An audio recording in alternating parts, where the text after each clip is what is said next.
does a couple do this? How did you get started with, with your bride? Who was funniest first? I mean, how did that whole thing work? Wow, Yeah. that's a very politically charged question. Well, let's go. Tara's much funnier than I'll ever be. She's much more talented and attractive than I'll ever be. So yeah, I just try to start things and then hope that there's a way for Tara to make it better. Make it better, yes. And actually that's happened in both instances. This Improv Effects, take me on this journey. So this was a journey started in about 2011. So I was doing improv comedy on Crawl Space Eviction and producing some stuff. And we had a client come to one of my colleagues, actually my first business partner with Improv Effects was Brian Lamb. And we had a client come to us, it was a marketing firm, and they asked if we could do some improv exercises with their writers, their writing group. And we thought, sure, that'd be a lot of fun. We could do some exercises, do some improv games, and see what kind of benefit came from that. And it was wildly successful. It went very well. And so the two of us, Brian and I, went back and we started saying, okay, this could be something. And so we developed Improv Effects into a company that we marketed and promoted to different companies as workshops that can really help build culture, help build team, create great leadership skills, and a host of other benefits flow from improv skills that ordinarily you wouldn't really see them if you just look at it as a performance art form. But when you take a step back and look at, okay, what kind of guidelines, what kind of frameworks are we working with that are beneficial to workplaces? And we started uncovering so many different relatable and usable features of improv in workplace settings.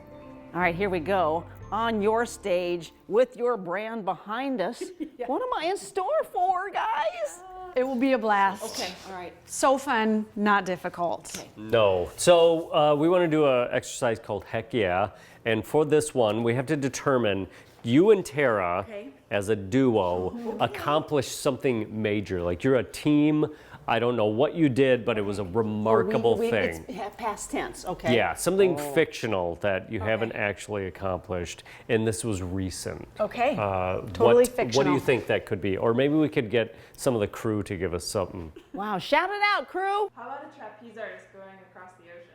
Yay! Perfect. Hey, all right, she went first. The way. Yep, because it's possible. You tightrope Yes. walked Yeah. over an Over ocean. an ocean. The Maybe Pacific. The Pacific. The I like that. Pacific. It's my favorite. The Pacific is my All right, favorite ocean okay, too. good. That's why we did it. It's the best of the oceans. All Yes. right. Okay. So I'm going to ask you questions about this amazing feat, and then you have to respond with the words "heck yeah," and then whatever your response is. Okay, but every answer has to start with "heck yeah." I'm thinking the first ideal opportunity would be the working of a team together. Yes. Oh, that's a huge thing. Sometimes when you term something team building, we're going to go do team building. Some people clinch up and are like, can I say clinch up? Yeah, let me see what Okay. you do. Give me a. Some people absolutely hate team building. Exercises, they think of them as cheesy and forcing people to do things that are very unnatural to them.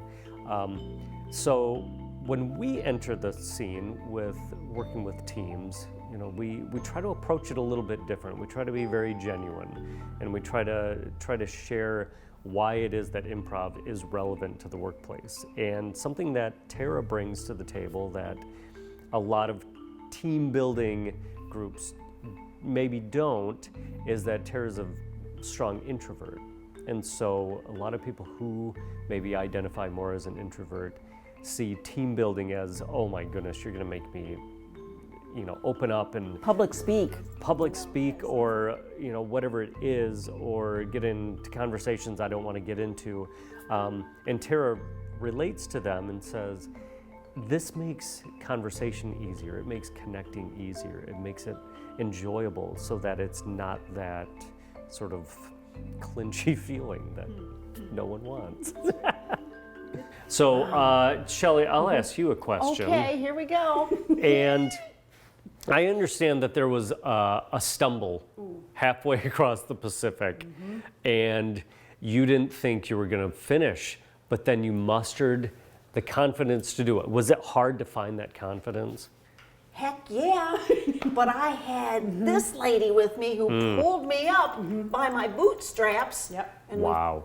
we finished the task. Heck yeah, we never were alone.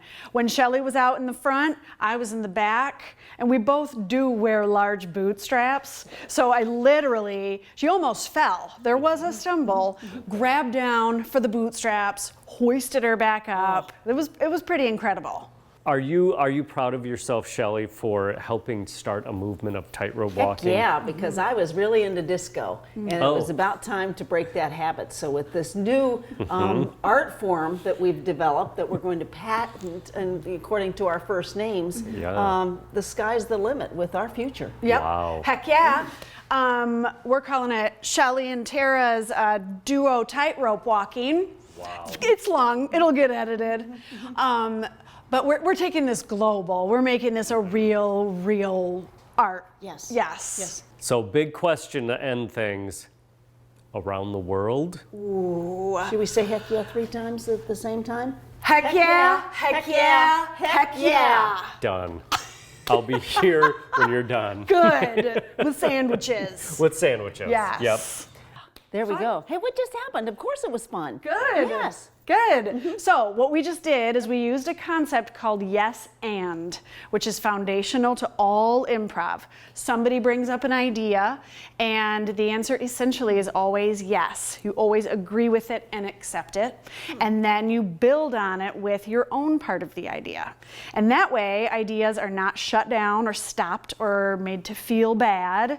They're accepted and agreed upon, and then you move forward with building a story together. So that's the yes and concept built into that game, and all improv games really. Which rolls over into maybe good for some life, for some teamwork. Oh for goodness, some yes. business.